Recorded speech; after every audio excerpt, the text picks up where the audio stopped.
Ano yan? Ano yan? Inaano mo? Wow! Kanan ako ha.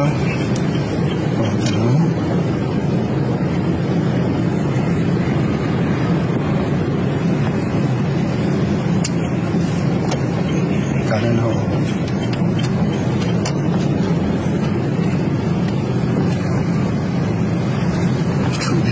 Kaliwa na ako. Ay nako. Bahala ka dyan.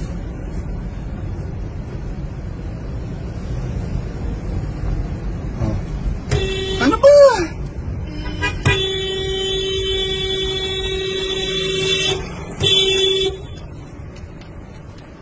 Oo. Sisingit ka! No, sir. Nasa gitna. Sisingit ka! Ba't mo ako bubusinan? Sir, nasa gitna ka ng dalawang Uli na yan! Uli na yan! Bumawi na ako sa'yo! Ako, suggestion ko lang sa'yo! Sige po. Huwag kang ganun! Sige po, salamat. Sisingit ka! Sumingit ka! Ano yan? Ano yan? Inaano mo? Wow! Sir, lasing yan sila. Nakainom. Majesty driving school. Palagi kang safe sa kada biyahe. Mga dami na magturo ng disiplina. Maging responsable sa manibela. Alright, so good afternoon, class. So ngayon, di ba, nakita nyo may nagbabiral. Sisingit ka! No, sir. Nasa gitna. Sisingit ka! Ba't mo ako bubusinan? Ano yan? Ano yan? Inaano mo? Wow! Yung, madalas yan, road rage ang tawag dyan, no? Yung road rage na yan, away po yan ng dalawa. Wala naman nakita nyo yung nag-aaway na mag-isa lang, di ba? So, dalawa na lagi yan, no? Driver sa driver. Okay? So, minsan, hindi natin alam kung ano ang mood. Halimbawa, ikaw, sir, nagda-drive ka, no? So, bumusina ka. Yung binusinahan mo, medyo hindi pala type yung ganong pagbubusina. No? So, mag-ingat lagi. Hindi nyo rin alam, hindi nyo kilala yung mga mood nung mga kasabayan natin, no? Okay, ano nga sikreto ba lagi sa pagmamaneho sa kalye? Pasensya. Di ba? Pasensya, ma'am, ha? Minsan, hindi nila alam, kahit babae ka, pagbaba nila, naku, babae pala. Pero sa totoo lang, ang intention na yan, pag may bumaba, away na yan. No? Kaya't hanggat maaari, huwag kayong bababa. Para wala ng away. No? Tulad nung nangyari at nagbabiral ngayon sa social media. Ha? Anong pinag-aawayan nila? Overtaking. Diba? Ngayon, nandito kayo sa amin, tuturo namin ngayon kung paano ba yung tamang pag-overtake at kung may umo-overtake sa inyo, ano ang dapat gawin. Okay? Ayan, may rules po dyan. Rules on turning and overtaking.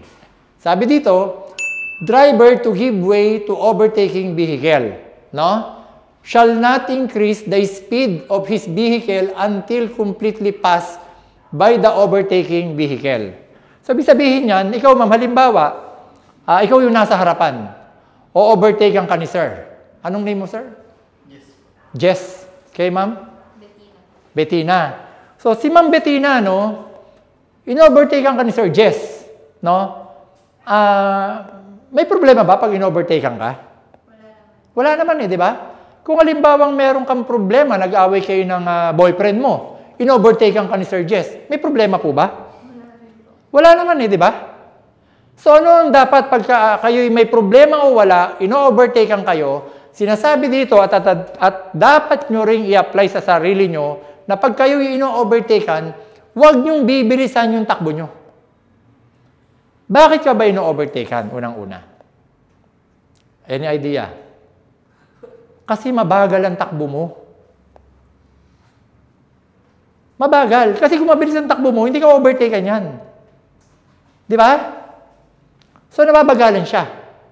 Ngayon, pag halimbawa naman, Sir Jess, ikaw ang nag-overtake, hinay-hinay lang din sa busina. Huwag yung businang mayabang na nakakaasar din sa kapwa mo, driver. Di ba? Sabi ko nga, iba-iba rin ang mood ng mga driver. Baka mamaya may problema yung isa, isabay ka niya sa problema niya, which is mali. No? Kahit may problema ka, kung ako sa inyo, huwag na kayo magmaneho ng may problema. Kung hindi nyo kayang i-handle. Tama? Di ba? At, baka mamaya, hindi natin masabi ha, baka mamaya lasing pa yung driver. Pero hindi ko sinasabing lasing siya ha. Pero may sinasabi doon na mga lasing daw. Sir, lasing yan sila. Nakainom. No? So, ganun lang naman ang sikreto. Tignan nyo ha. Ito yung tama, ito yung mali. tumatakbo ng mabagal. Etong kulay violet na to, anong ginawa niya? Umovertake, di ba? So, nagmabilis ba itong dalawa?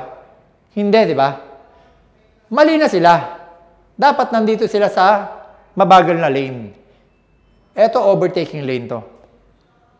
So, ngayon, kung in-overtakean ka naman, huwag ka nang mainit ang ulo. Hayaan mo na, tanggapin mo na yan kasi nga mabagal ka eh. Kung nag-overspeeding naman to, hindi mo na problema yan. May mga CCTV na ngayon at meron na rin mga enforcer, sila na bahala doon. Di ba? Hindi pa pwedeng kayo yung manaway, dito haharang-harangan nyo tulad nung nangyayari dyan ngayon sa social media. Ayaw niya magpa-overtake, haharangan. Pupunta sa kanan, yung nasa likod, pupunta rin siya sa kanan. Pupunta sa kaliwa, haharangan din niya. Di ba? So ngayon, kita mo itong ginagawa naman itong pulang kotse na to. O-overtake yung blue. Anong ginagawa niya nung um-overtake? Binilisan pa. Mali. Madidisgrasya po yung kapwa nating motorista at yung kapwa nating driver dyan. Pagka binilisan nyo. Lalo na kung 2 lanes yan at pakurbada. Nandito na tayo Mabagal tong 4 na kotse. Eto ka. Okay? Oh, may violation na siya kasi pag straight solid line or solid lane, bawal 'di ba um-overtake? Um-overtake siya. Ang ginawa nito, sabi niya ito, nasa harap, ba't siya overtake dyan? Mali yan. So, bibilisan niya rin. So, magpapangabot na sila dyan. Meron parating dito na kotse. Ano mangyayari? Didisgrasyahin mo pa itong um-overtake. Oo, mali siya, pero nadisgrasya pa siya.